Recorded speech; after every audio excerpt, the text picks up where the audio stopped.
With me today, I have my business partner, Rich Webb, for Schmoozing Part 2. Rich Webb is the co-founder of Blue Ethos Specialized Training and brings 18 years of law enforcement experience into his work today. All right, the first question we have is Brenda from North Carolina asks, I work in a safety role, and one of our employees recently came to me concerned that a coworker was carrying a gun at work. What is the appropriate way to handle a situation like this while balancing safety, policy, and employees' rights? In law enforcement, we always like to talk about the totality of the circumstances. Is this employee, have they made any threats before? Is there any other red flags? Are they ordinarily a very good employee? And now all of a sudden we're getting this report. And this is one that we get a lot, Rich, and we do a lot of work with utilities industry, so this is something very common. Mark says, I work in utilities industry, and lately we've been dealing with extremely angry and irate customers. He said, who are upset about their utility bills. And that's funny because even as police officers, you and I would have to deal with some people that were this way. And he says, we don't get much training in this area. Do you have any practical advice on de-escalation techniques for frontline employees in situations like this? One of the best things that I can say as far as advice for de-escalation practices is the first part I talked about in Schmoozing episode number 1, self-regulation, making sure that we're getting these people to breathe and that we're breathing ourselves. And the first thing I want you to think about is if you get triggered, the first thing that you should keep in mind is the first thing you should hear is your own breath. I'll throw out 2 of my absolute favorites, though, for some diffusion strategies. And one would be strategic agreement. You want to de-escalate somebody quickly, you start agreeing with them. When you can get people to agree with you on them, it actually releases oxytocin in their brain. It's the trust hormones. Welcome to Iron and Empathy, the podcast where we explore what it takes to build strong, resilient teams in high-stakes environments. I'm your host, Drew Moldenhauer.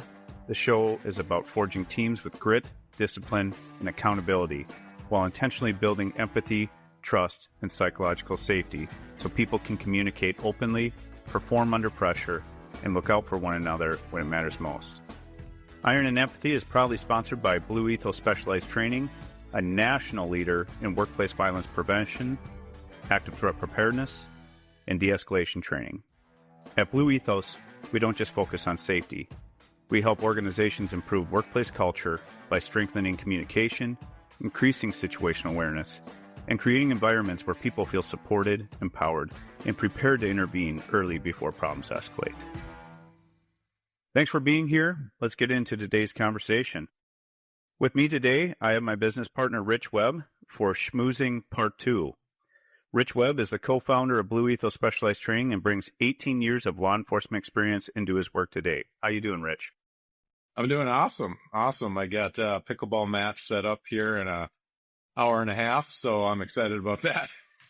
Fantastic. Well, you make sure you're safe out there because I'm looking out my window right now here in Minnesota, and it is sleeting rain, and when I was driving in, it was horrible. I had to have my defrost on the entire time, and it was just icing up my windshield, and it was absolutely terrible. I'm sick of winter. I don't know about you. Yeah, it's been pretty horrible. We've been traveling all over the Midwest. If there's any clients out there in Texas or Florida that would want to have us out this time of year, we'd appreciate it. Yeah, we'd love that. We would not say, no to Malibu or Palm Springs right now. It's kind of the worst month in Minnesota. And if you're around this area, you know exactly what we're talking about. But hopefully there's some hope here that it'll get a little bit nicer. But yeah, it is just trash out there, right? So, Rich, we have a couple questions from our audience, people that emailed in some stuff. You cool with answering a couple of these with me? Yeah, let's do it.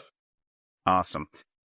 All right, the first question we have is Brenda from North Carolina asks, I work in a safety role, and one of our employees recently came to me concerned that a coworker was carrying a gun at work. That's a good one. What is the appropriate way to handle a situation like this while balancing safety, policy, and employees' rights? Yeah, that is good. Yeah, that's a tough one. And I'm assuming in this circumstance that there's policies against carrying the firearms in the facility. We do actually run across some clients that do allow their employees to carry, so that would be a question. But I'm assuming in this scenario that there's policies against that carrying. So we'd have to keep that in mind in law enforcement, we always like to talk about like the totality of the circumstances. Oh, is this employee, have they made any threats before? Is there any other red flags? Are they ordinarily a very good employee? And now all of a sudden we're getting this report. So a lot's going to go into probably the decision. If there's those red flags, man, we're going to have to take some precautionary steps, maybe call law enforcement, get them there to help us confront that person. If not, those red flags, as silly as it sounds for people that maybe have never carried firearms before, but if you get in the habit of carrying a firearm every day, and all of a sudden you show up to work, it could be a simple mistake where they just forgot to remove the firearm. So that's a possibility. So for me, I don't know about you, Drew, but for me, I'm thinking if I don't have any of those red flags, I'm probably going to get another trusted manager with me and go ask them to meet with me in my office, and then tell them about the policy and that they're going to have to remove the firearm and find out if it was an intentional or if it was a mistake from there. I don't know. Do you get any other thoughts on that one? Yeah, a couple things, and I agree with all your points there, and a couple things to keep in mind, and this is for people that are listening from other states as well, is finding out if your state is a permit to carry state or a constitutional carry, and there's a difference there. So if yours is a permit to carry state, then you have to have a permit to carry a firearm outside of your home. So that's just something good to think about when it comes to your policy versus a constitutional carry. Depending on the state, people can just buy a gun over the age of, if it's 18, 21, if it's a handgun versus a rifle, they can own that gun. And there is a difference between permit to carry and constitutional carry with state laws. So depending on where your state is, something just to keep in mind when you're writing up your policy with that. And I agree with you on this, Rich. It's one of those situations where if you're looking at the totality of the situation, I would never want just an employee to approach someone like this if it became a hostile situation where there was reports that this person was carrying a gun. Now they were making threats with it. That is definitely something you want to get law enforcement involved with. That is something that I wouldn't want any safety person or human resource person to go and approach that individual. We talk a lot about de-escalation training, and then we say there's people that you shouldn't try to de-escalate, and someone with a weapon, that is definitely one of those ones that I would stay away from. Now, like you said earlier, Rich, comes down to if this person just is carrying it, this person doesn't have a very angry attitude, they weren't making any threats, one of the employees noticed it, I think you can do a different kind of approach that way, softer approach, actually just talking to the individual about it and just saying, this is the way that our policy is, that's a violation. And they, again, like you said, they might have just accidentally did it. And just making sure with your policy, is it that they can't have it in the building or the parking lot? Things to keep in mind with as well, because some people forget about it. Like I was a hunter during college. I didn't even realize that I couldn't have a gun in my car. I had a shotgun in my trunk the entire part of my college. I mean, that's just how it was in southwestern Minnesota. And, I was a big bird hunter and realized I can't be doing that. So it's one of those things just to keep in mind, maybe to review your policy on that.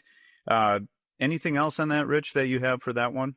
No, there's a big difference between having those red flags and then maybe believing that it's an honest mistake from that employee. And those responses are going to be completely different. So, your response might go all the way up to using that multi-option response. Obviously, if someone sees somebody with a gun and they've been making threats, we might want to just get everybody out, call the police in that situation. But in this situation, if there's no red flags, if they're a good employee, they've never had any problems with before, like personally, I wouldn't have a problem approaching them and just asking them about it. And you'll find out very quickly those intentions. Love it. I totally agree. Great question, Brenda. Keep them coming.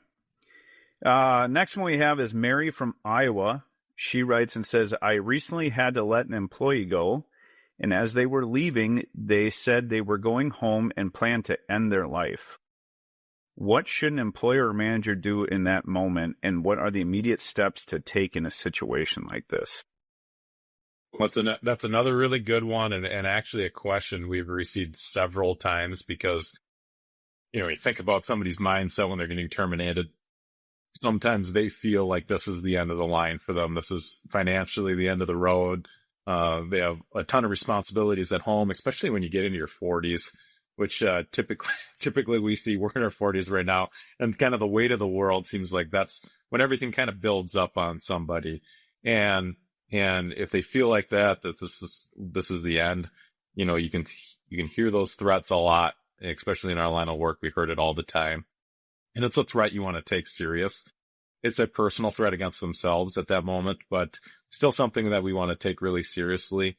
And a couple ideas that just come to me right now is, like, I would try to stall them if that was the case. If the termination was being done in an HR office and they're saying, I'm going to go home and I'm going to kill myself, man, I would try to stall them. I would try to have somebody else call 911, have law enforcement come. They're not going to really appreciate that, having law enforcement come, but you kind of have to do it in those situations and have them evaluate them, have the paramedics come evaluate them and see if this is an actual concern or if they're just frustrated in that moment and saying something like that. But stall them, try to get law enforcement there. If the termination is over the phone, you can always call 911 to do a check the welfare. And it doesn't necessarily mean law enforcement is going to show up and knock on their door. They might just call them and check in on them and see if how they're doing and if they need any resources from there. But those are a couple of ideas that are just coming into my head off the bat. Yeah, no, I completely agree. And a couple of things that I think of just from our days of being in law enforcement for so long is I would much rather have someone call right there so that we can intervene early so that the potential for any kind of violence later on is removed. And what I mean by that is we don't know if this individual, if they say something like that, are they going to go home now and possibly this turns into a hostage situation with maybe their husband or wife and kids, and now you got a huge mess on your hand that other people are now involved instead of just this individual. And now this is just escalating things where it might be a standoff. It could really potentially get a lot worse. So that if you mention this and call the police and try to stall them like you're talking about, then if we get early intervention protocols in place, that can help out a lot where now the individual's just by themselves and, we can get them the help that they need, get them, in front of a doctor, to the hospital, whatever that is, to help them during that moment. And one thing I like to keep in mind when I talk to people about this stuff is people go through a lot. I mean, being a police officer for 18 years, and Rich, you know this too, is there is a lot of people that want to harm themselves. And you nailed it. It's the group that we notice the most is people in their 40s. And I think it does come down to the way of the world, like you're talking about, the midlife crisis. Our parents are aging. There's a lot going on financially that's happening. There's just a whole lot going on. And these are just things to keep in mind that, not only people at work, but their home life might be a wreck as well. So there's a lot going on with these people. And we want to make sure that we're getting them the help that we need. And it's one of those things that you are showing you're caring at that point when you are having that early intervention protocol where you are calling and letting law enforcement know, you're giving them a heads up. Because again, you just don't know. Are they going to their, kids' daycare to pick up their kid from daycare now, and they're just not in the right mindset. So one of those things just to keep in mind, that we should definitely call 911, get them involved in this situation, and you can really help out by doing that. Yeah, and they can throw out some vague threats sometimes too, where you're not even necessarily sure what they mean by it. Like, we've had it so many times where, they say, I just don't want to be here. And I just, they'll throw something out like that. So if you are in a meeting like that and they say something like that, I would try to get them to say what they meant by that too. Just to, if you do have to call 911, that you can verify that it is, they're actually wanting to kill themselves or they're actually making that threat, versus maybe something that was just misinterpreted. Yeah. Yeah. And just like you said, the vague threats, I remember a lot of people are just saying it's just not worth it anymore. Well, what does that mean? That's pretty soft approach. They're not really hardlining saying that they want to take their own life. They're basically just saying, maybe they're just fed up. Maybe they've had a lot going on there, and this is just the tip of the iceberg. So exactly. Good points on that one. Good. All right. I got another one here.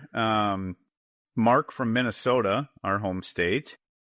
And this is a question, I'm just reading it right now, and this is one that we get a lot, Rich, and we do a lot of work with utilities industry, so this is something very common. Mark says, I work in utilities industry, and lately we've been dealing with extremely angry and irate customers. And we get that a lot. I mean, that's why we're in business right now. So he said, who are upset about their utility bills. And that's funny because even as police officers, you and I would have to deal with some people that were this way. And it says, we don't get much training in this area. Do you have any practical advice on de-escalation techniques for frontline employees in situations like this? I'll take this one in just to start. This is, Mark, something that we deal with all the time. I would say utility industry is one of our biggest industries across the Midwest. Rich and I have been out to a whole bunch of them. And it's interesting because you have those people that come into the office that are very upset about their utility bill that we're dealing with. And then also out in the field where we have to, go onto people's properties, the right of way, talk to them there, and people are irate. They don't want you on their property and they're upset about things. So one of the best things that I can say as far as advice for this, for de-escalation practices, is the first part I talked about in Schmoozing episode number 1, self-regulation, making sure that we're getting these people to breathe and that we're breathing ourselves. And the first thing I want you to think about is if you get triggered, the first thing that you should keep in mind is the first thing you should hear is your own breath. Don't just spout out a response right away, especially if someone gets you triggered. And when people are escalated, they can trigger us pretty quickly. So one of the things I want you to think about is making sure you calm yourself down first and you're listening to your breath and you're breathing throughout this whole deal, and then actively listen. So as this person is giving you their complaint, a lot of times people just want to be soothed before they're solved. They don't even necessarily need to have their issue solved right there. They just want someone to hear them out. So as they are very upset with this, listen to them. And when I talk about actively listen, that's showing good body language and good body posture, good eye contact where you're not like snake eyes and you're just staring right into their soul. Not like that, but that you're just looking at them and you're showing them that you're paying attention. As you're doing that and you're actively listening to what they have to say, one of the things that you can do is just paraphrase back to them what they are saying. So if they come up and they say, I've lived in this city for this long, and my utility bill is usually $100. The past couple months, it's been $300, and they're very upset about that. They might even trickle off into some other things that, finances are really tough right now. The economy is tough. I just lost my job. There's usually a lot more to the story if someone is really that irate. And one of the things like I talked about with paraphrasing is you can paraphrase back to them and just say, okay, I just want to make sure I'm understanding what you're saying. Is this what you're telling me? And then you can paraphrase their 300-word story into about 30 words and just say, you're upset because your bill's higher than it normally is. You lost your job recently, and you're trying to understand why that is. Am I hearing you correctly on that? And as you do that, you're actively listening to them. And then just another thing I'm going to say about this is just having that effective pause too. Let them talk. Let them take their metaphorical bucket of sand and really, really start to dump the whole thing out. Don't cut them off. Let them talk. And try to avoid any audience that's around. Audiences, if there's other people in the lobby or if you're out at someone's house and there's other people around, get them to a quieter place that's safe, obviously, but that where they can be free to really vent that out. That's what people really want, is they want to get all that off their chest. And that is a good technique that I can just tell people when they're first starting with this, is just listening to people and understanding that. And that comes with a little bit of minimal encouragers where you're just nodding your head and you're letting them vent it all out. If you think to yourself, the last time that maybe you got upset, how good did it feel to get something off your chest? And a lot of this might just be so built up that they really just need to get something out. And unfortunately, a utility company is usually the target of some of these. Again, we're in people's personal space. We're sending them bills. We're on their property. So that's just some things to think about when it comes to that. Rich, do you have anything to add? Yeah, I love all of those, and those work really well. I'll throw out 2 of my absolute favorites, though, for some diffusion strategies. And one would be strategic agreement. You want to de-escalate somebody quickly, you start agreeing with them. And it could be as simple as maybe they're saying, Rich, you're an asshole. Yeah, I could see how you think that right now. When you can get people to agree with you on them, it actually releases oxytocin in their brain. It's the trust hormones. I call it strategic agreement. And what it means is you're taking bits and pieces of their argument and agreeing to things that really doesn't really matter in the whole scope of it. And I'll give you an example of the utility companies out there in a right of way and an angry homeowner's coming out and they're yelling at them. And they could be yelling at them about cutting the wrong trees, parked on their grass, and they're not listening. Well, I would right there start agreeing with them that, hey, you're right. We're not listening, but I can tell you what, I'm here to listen now. Let's figure this out together. So when you take that little bit of that argument and agree with it, again, that oxytocin is going to start getting released in their brain, that trust and relationship hormone, and that can start de-escalating somebody fairly quickly. My other favorite would be mirroring. And this is my favorite because it works really well when you're caught off guard or someone's really emotional or irrational and they start yelling, and maybe they come out yelling about those three things, like you're cutting the wrong trees. And then you just mirror back to them the last couple words that they said to you. So we're cutting the wrong trees, and just change the tone just a little bit in that. And what it does is it gets you time to think, gets you time to react, maybe get some space. Distance equals time in those situations. But also it keeps them venting. Like you said, our goal is to really get them to vent it out, to soothe what's going on for them. And that works really well in those situations too. Yeah, I agree. And when it comes down to it, this is what we specialize in, is this type of de-escalation training, because this is, as police officers, Rich and I working in the same department for 12 years together, this is what we had to deal with all the time. So we know that when we were young police officers, it took us a while to figure it out. But as you start to gain some experience in the field where we're constantly dealing with this with almost every call we go to, you start to realize that really what it comes down to is listening, and that actively listening, just like Rich was talking about and I was talking about, and just using some of these tactics, really listen to what the person has to say. And a lot of times we can get fed up, we can be having a bad day, and we just are reactionary, and that can fire up a situation where we really have to regulate ourselves before we take on that person. And sometimes this is the same person that just goes over and over and over again, and that can be tough. But just remember the things that we talked about here and really actively listen. Rich, do you have you got any ones that we picked up from the past couple trainings that you have? Yeah, I actually just got an email yesterday. I can read to you here. All right, and this Great. comes from Bailey out of Wisconsin. And Bailey writes, "Hi, Drew and Rich. We had a question come up and was curious on your take. Since we've been doing the active threat trainings, we are discussing communication with the floor employees if there was an active threat. A few of our sites have a system called Informacast, where they can broadcast a message using pre-made templates. And they're curious what that messaging should be. And they said that some of the ideas that were coming out were the message that would come out as active threat / lockdown, and then active threat / leave building immediately. And then another part of that question was someone brought up that they used a code system as a past employer, and they used code silver for an active threat. They are concerned that broadcasting the message active threat, leave the building immediately, is essentially letting the threat know what the action plan is.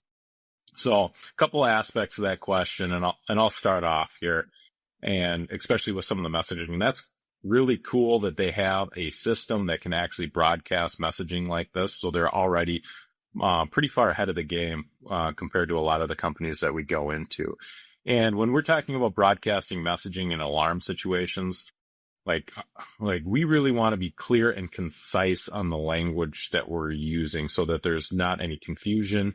And for my recommendation for them would be we remove active threat on the lockdown messaging and make it very clear that this is just a lockdown, which a lockdown is defined as that threat is on the exterior of your facility.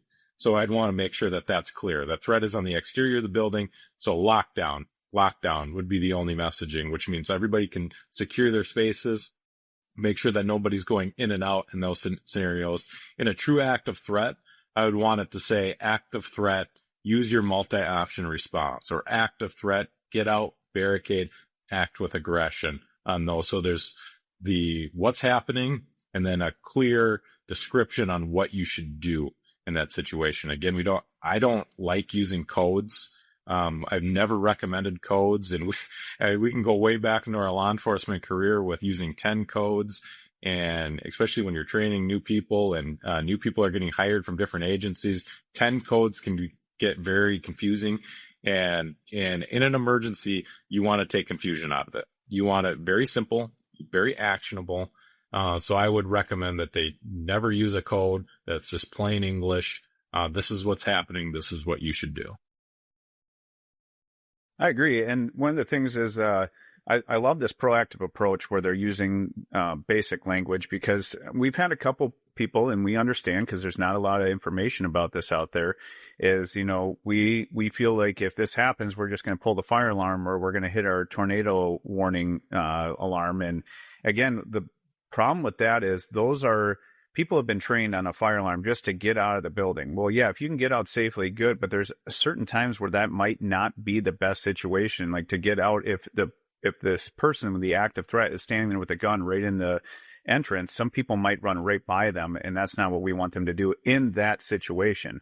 Whereas an active threat, we have our whole multi-option response where it might be get out, actively barricade, or you might have to act with aggression. So it lets people know, like, okay, this is what's going on. Tornado drill, if you were just to pull that during an active threat situation, a lot of people are just going to shelter in place, which is the worst possible thing you can do, where they're hiding underneath tables and chairs, they're going into the bathrooms. We want you to avoid all that stuff. So clear language of what people are supposed to do is huge. And we talk about this in our training, is it's a metacognitive approach. So if you think about it, if you've ever trained with an AED, and you can think about it, when you turn on an AED, that thing makes it as clear as possible of what to do. And it says, analyze patient, put pads on patient, stand clear of patient. What it's doing is it's actually talking you through that and telling your brain, hey, this is what I want you to do to train yourself out of that freeze. The same thing with the active threat is we train people, when you hear that active threat, to train yourself out of that freeze and think to yourself, if I have to get out of here, how do I get out of here? If that shooter or that threat and that person carrying that weapon is near me, where could I actively barricade and actually put things up against the door? And then if this person is literally right across the hall from me and I don't even have time to barricade, I might just have to grab an improvised weapon. That puts people in that mindset immediately. This is an active threat situation. It's not confusing to people. It's actually training their brain. This is what you need to do under this stress. So I love that people are working on this, that they're coming up with the plain language. I love your ideas with that too, Rich. I think that's exactly what people should be doing. Perfect. Love it. Yeah, the only other aspect of this was there maybe was some concerns about essentially letting the threat know what the action plan was. And that's why I really love the active threat, use that multi-option response, or active threat, get out, barricade, act with aggression. And we always talk about these guys are cowards. They go in and do these threats.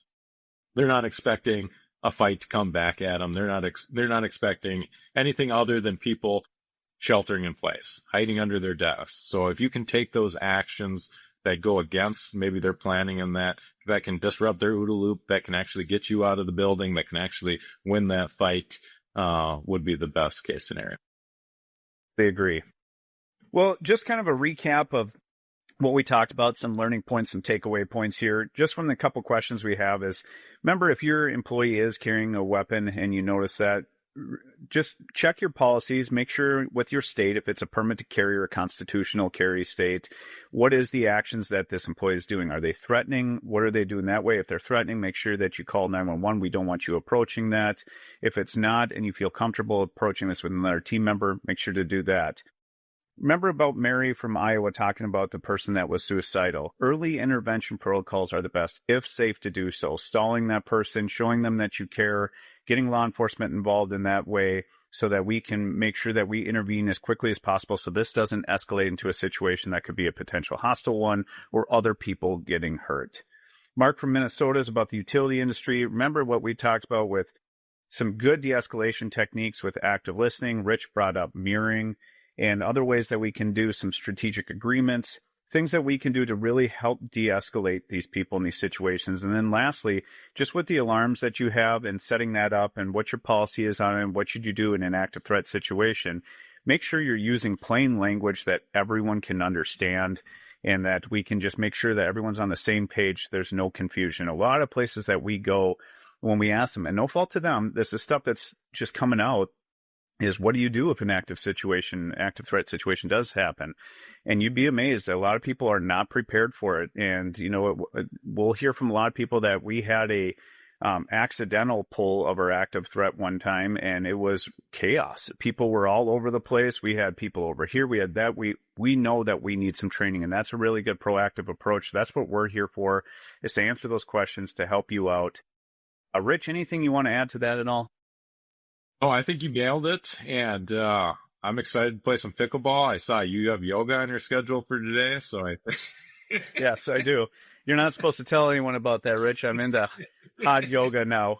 I admit it. It is something that I really love, and now that I'm all into the self-regulation and everything, hot yoga to me is fantastic. I'm the only guy in the class. There's no other guys in the class, so I am the guy.